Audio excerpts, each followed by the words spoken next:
Heute ist ein guter Tag. Ein Tag, an dem ich meinen Job mal wieder besonders liebe. Denn heute kommen wir zum letzten Teil oder vorerst letzten Teil unserer Modellkunde-Serie, nämlich zu dem Teil Lambretta. Und da wir da wieder einen Experten brauchten, sind wir ein wenig durch Deutschland gefahren, hier ins schöne Niederbayern zu Jockeys Boxenstopp. Und wie ihr langsam neben und hinter mir seht, ist das hier ein Paradies nicht nur für klassische Motorroller, sondern speziell für Lambretta-Roller.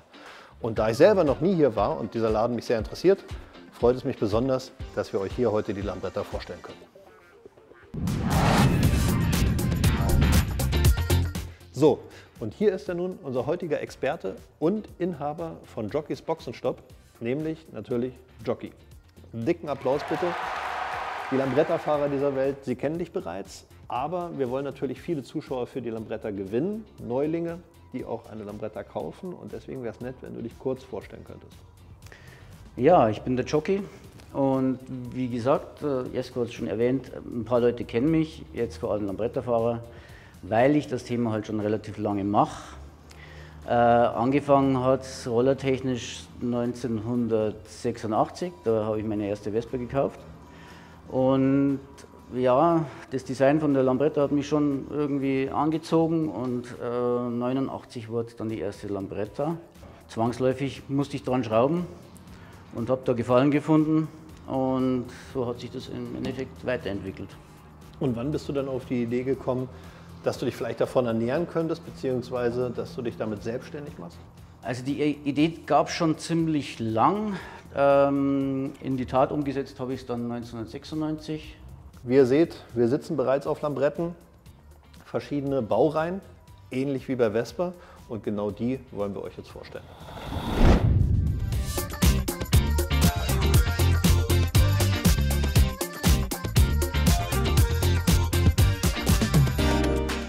Wo wir jetzt stehen, das ist quasi die erste Baureihe von Lambretta.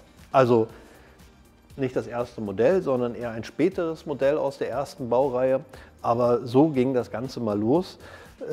Kannst du uns ein bisschen aufklären, was charakteristisch ist für die frühen Baureihen von Lambretta? Also die frühen Baureihen, das ging los 1947 mit dem Modell A, hatten sehr kleine Räder.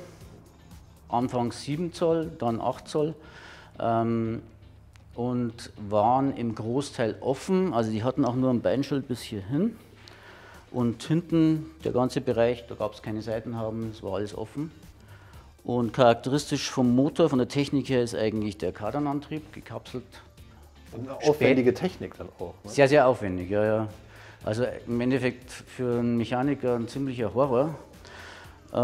Deswegen sind die bei uns auch nicht so verbreitet und beliebt.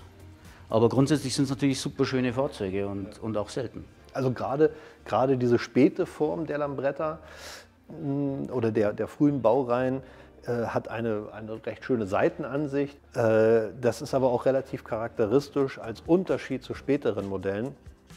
Und natürlich ähnlich wie auch bei Vespa, anfangs kleine Räder und eine Technik, die kleinteilig und aufwendig war. Und ich kann das bestätigen leider, weil ich habe nämlich mal solche Motoren tatsächlich schon überholt. Und das ist wirklich nur was für Leute, die eine ausgeprägt masochistische Neigung haben, weil du so viele kleine Teile hast und sowas. Das mit der Kardanwelle war aber eine gute Idee, war sehr fortschrittlich, oder? Für die damaligen Verhältnisse. Ja, das ist halt, hat halt im Endeffekt einfach den Effekt, dass man ein geschlossenes System hat, wo man sich nicht mit irgendwie Kettenschmierung oder Verschleiß da auseinandersetzen muss und auch nicht dreckig wird. War schon eine gute Lösung. Ja, aber ganz am Ende sprechen wir heute über dieses Modell nicht oder nicht mehr, als wir es schon getan haben. Deswegen gehen wir jetzt mal weiter zu der nächsten Baureihe.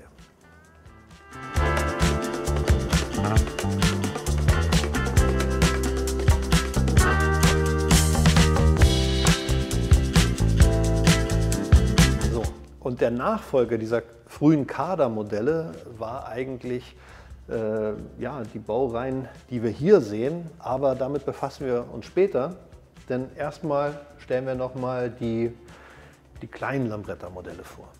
Ja, Lambretta hat halt jetzt parallel zur Vespa den Markt ein bisschen erforscht und hat halt herausgefunden, Die Youngsters brauchen ein cooles Fahrzeug. Und damit war der Entwicklungsschritt zur 50er gesetzt. Also Lambretta hatte auch, ähnlich wie Vespa, vorher keine 50er im Programm. Genau, und die kamen erst mit den kleinen Rahmen ins Programm. Genau, so ist es. Ja. Und die fingen da irgendwie, glaube ich, 62 fingen die zum Entwickeln an, haben alles im Endeffekt ein bisschen geschrumpft. Es gibt auch wirklich keine Gleichteile irgendwie, es ist alles verkleinert, ein anderer Motor. Und die Entwicklung zog sich aber ziemlich lang und Mitte der 60er kam dann das Modell J auf die Straße. Ja. Auch interessante Technik, denn die haben, glaube ich, selbsttragende Stahlblechkonstruktionen wie eine Vespa, oder? Richtig. Man könnte meinen, die haben da ein bisschen abgekupfert, weil das eigentliche Prinzip an der Lambretta war ja immer der Rohrrahmen mit Blechteilen verbaut. Da ist das Ganze anders, ist eine selbsttragende Stahlblechkarosserie wie bei einer Vespa. Ja. Und charakteristisch Kettenantrieb, stehender Zylinder, ist für die Technik relativ einfach zu erkennen. Alles relativ, naja, wie soll man sagen, halt so dimensioniert, dass es für eine 50er reicht.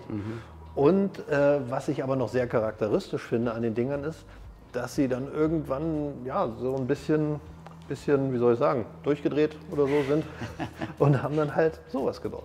Kann man schon so sagen. Also ich glaube, die Verkaufszahlen von der kleinen Lambretta waren jetzt nicht so super toll und dann hat man sich halt überlegt, man macht jetzt was Basiges und hat den Bertone, eigentlich den Designer der Zeit, engagiert und der hat dann die Louis entworfen. Und das ist ja wirklich, so ein spaciges Gerät, ne? Mit diesen Lenkern hier, das sieht ja schon fast aus wie ein Bonanza-Rad auf Rädern oder sowas. Und ist, glaube ich, auch eine Ikone geworden, oder? Ja, also das war, designmäßig war das wirklich seiner Zeit voraus. Ich glaube, es war einfach zu weit voraus, weil auch die Verkaufszahlen waren jetzt nicht wirklich prickelnd. Aber heutzutage ist es echt ein super cooles Modell, finde ich. Also ich finde es auch cool. Ich möchte es nicht unbedingt fahren, aber ich finde es wirklich total spacig. Aber auch über diese Modellreihe sprechen wir heute nicht. Denn ganz eigentlich sprechen wir über diese Modellreihe.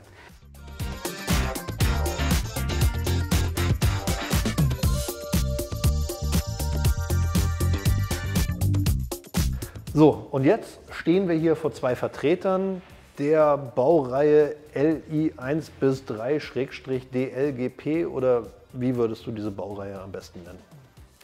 Ja, es ist nicht so einfach. Es gibt eigentlich keinen Überbegriff, so wie bei Vespa. Man kann sie eigentlich festmachen an dem liegenden Zylinder.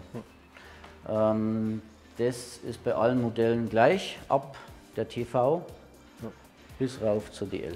Genau. Und wir wollen da jetzt noch gar nicht zu sehr ins Detail gehen, denn das ist genau die Modellreihe, die wir euch heute in dem Video genauer vorstellen wollen. Denn das sind die Modelle, die am häufigsten verkauft wurden, die die größte Fangemeinde haben.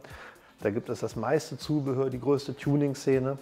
Und wir wollten euch nur die anderen Reihen auch vorstellen, damit ihr das ein bisschen einordnen könnt, dass es etwa Analogien zur Vespa-Palette gab. Dann ist das hier ungefähr die Vespa Large oder die Lambretta Large Frame.